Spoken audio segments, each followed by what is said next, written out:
Welcome back to my WWF LJN Customs channel. This time around, I'm going to show you how I make my ring ropes. I used to buy them online, and I just seemed like I have about 12 rings now, so getting to the point where it's getting a little bit pricey for me to keep buying ropes over and over again because I have an addiction for the buying the rings. So I have, as I said, quite a few of them sitting around, and I've got about two or three more that I need to work on. So I decided that I wanted to learn how to make my own ring ropes because I didn't think it was that hard if they were only selling for $15 online. So I ended up buying some 1/8-inch shock rope online, as what it's called on Amazon. A 25-foot roll of each is about, I think, $8. This is maybe what I paid for it, and it's enough to do, if you're good, at least 4 different rings. So right alone there, if you're pricing them at $15, you're going to save some money, because once you buy some of the other parts, all you need to do is just be able to put this together. So you need the shock rope. You need these heat connectors, or actually shrink connectors. And usually I try to use the smallest one, or actually like the medium one. I used some of the bigger ones and it didn't quite work. This is like a variety pack that I ended up getting. I don't even think it has any markings on it. And then the only other thing that I need is a heat gun, which I have laying here on the floor, unplugged, so not a safety hazard, don't worry about it. And these are all going to be marked at 5'7", so 5'7". So what I've got is from floor to my yellow mark, because I got tired of marking it with my with my measuring tape, with my measuring tape. So I just marked a spot on this. So all I have to do is just measure it, and then I'm gonna cut it. I actually have some fine cutters here somewhere.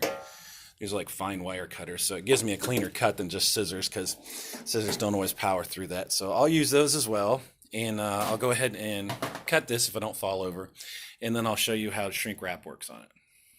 Okay, so I've got my shock cord cut to 5'7", and then I took this little plastic heat connector that just slips over the top of this. Sorry if it's not focused very well.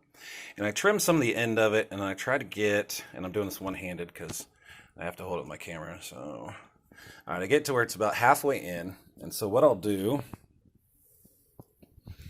is I'll take the other end, but it looks like it's frayed, so I need to trim it off. So let me put the phone down here real quick.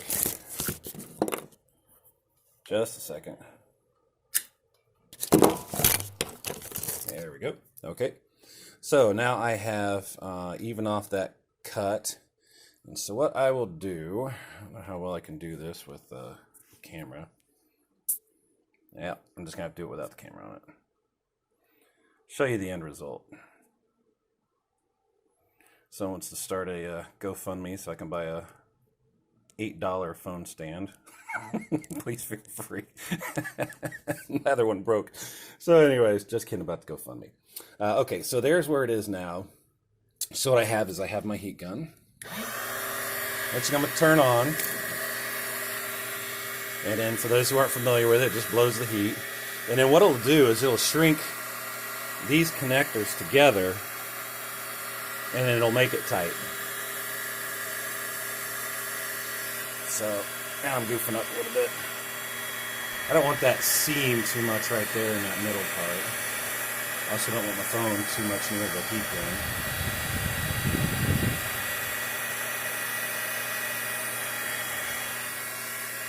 Alright, so just rotate it around.